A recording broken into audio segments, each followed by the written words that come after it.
అరే పొద్దుగాలలేసి గింత తనం గినం చేసి జర కుర్తా పైజామేసి గింత పొట్టు బోనం పెట్టి మనము దుల్పెడిపోదామా గణేశుని ఎత్తుకొనుతామా మనము దుల్పెడిపోదామా గణేశుని ఎత్తుకొనుతామా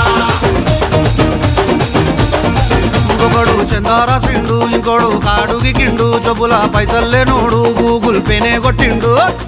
అరే మనమేం చేద్దాం రా అరే మెడలు మెరమెర మెరుస్తున్నాయి బే మార్వడి దుకాన్ పోదాం రా గొలుసులు గిరివి పెడదాం రా మార్వడి దుకాన్